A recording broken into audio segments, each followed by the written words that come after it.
క్రీస్తునందు ప్రియమైన సహోదరి సహోదరులకు యేసుక్రీస్తు నామములో శుభములు. దేవుని యొక్క మహిమ మీ మీద ప్రకాశించునుగాక. ఈరోజు దేవుడు మనకిచ్చిన మాట గలతీలకు రాసిన పత్రిక 4వ అధ్యాయము 18వ వచనం. నేను మీ యొద్ద ఉన్నప్పుడు మాత్రమే గాక ఎల్లప్పుడూ మంచి విషయంలో ఆసక్తిగా నుండుట యుక్తమే. ఈ మాటలు పౌలు గారు గలతీ సంఘానికి తెలియజేస్తున్నారు. ఇక్కడ ఆయన అంటున్నారు కదా, నేను మీ యొద్ద ఉన్నప్పుడు మాత్రమే గాక. అంటే పౌలు గారు ఉన్నన్ని దినాలు, పౌలు గారు గలతీ సంఘాన్ని దర్శించినప్పుడు, పౌలు గారు గలతీ సంఘంలో ఉన్నన్ని రోజులు పౌలు గారు ఎలా చెప్పితే అలాగా గలతీ సంఘం నడుచుకునేది. కానీ ఒకసారి ఎప్పుడైతే పౌలు గారు వేరే పట్టణాలకు వెళ్ళిపోయి సువార్త అందిస్తూ కొన్ని సంవత్సరాలు రాకపోయినప్పుడు గలతీలు తిరిగిపోయినట్టుగా మనము చూస్తాము.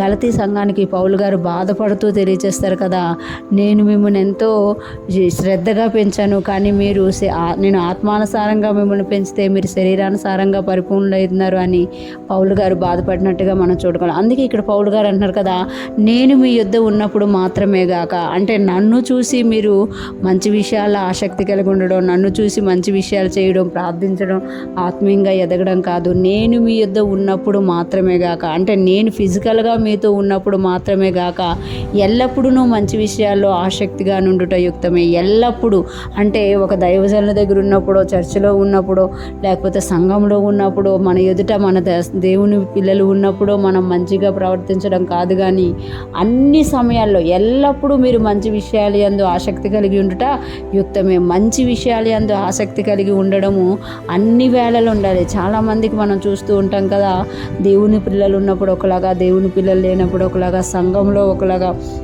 సంఘంలో అయితే ఒకలాగా ప్రవర్తిస్తూ ఉంటారన్నమాట. గలతీలు కూడా అలాగ మారిపోయారు. కాబట్టి పౌలు గారు వారిని హెచ్చరిస్తూ ఏమంటున్నారు అని అంటే, నేను మీ ఎదుట ఉన్నప్పుడు మాత్రమే గాక, ఎప్పుడు కూడా దేవుని దైవజనులు, దేవుని సేవకులు, దేవుని పిల్లలు మన ఎదుట ఉన్నప్పుడు మాత్రమే గాక దేవుని ఎదుట మనము మంచి విషయాలు యందు ఆసక్తి కలిగి ఉండాలి. దేవుడు ఎప్పుడూ కూడా మనతోనే ఉంటారు.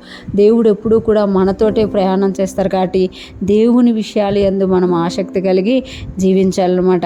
ఈరోజు ఫ్రెష్ మనం వింటున్న ప్రతి ఒక్కరూ జ్ఞాపకం చేసుకోవాలి, మనము దేవుని ఎదుట మంచి విషయాలు యందు ఆసక్తి కలిగి ఉండడం నేర్చుకుంటే మనుషుల ఎదుట మనం యాక్ట్ చేయాల్సిన అవసరం ఉండదు. మనుషుల ఎదుట, సేవకుల ఎదుట, సంఘములు పెద్దల ఎదుట మనము వేరే దగ్గర ఒకలాగా ఉన్నప్పుడు క్రీస్తు మనకు బహుమానం ఇస్తారు అనేది మనము గుర్తుంచుకోవాలి. అందుకే యేసును చూసి అన్ని విషయాల యందు ఎల్లప్పుడూ మనం మంచిగా ఆసక్తి కలిగి ఉండాలి.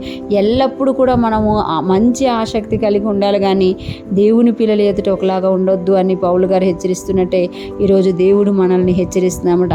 మనము లోకము కొరకు, జనుల కొరకు కాక దేవుని కొరకు మనము మంచి ఆసక్తి కలిగిన వారంగా, దేవుని ఎదుట మనము బహుమానం పొందుకునే వారుగా ఉండాలి అని దేవుడు మనకు కోరుతున్నారు. అటువంటి గొప్ప కృప మనందరికి కలుగును గాక. మనము దేవునికి మహిమకరంగా చేస్తూ దేవునితో ముందుకు ఉంటూ అనేక మందికి ఆశీర్వాదకరంగా మారుదుము గాక.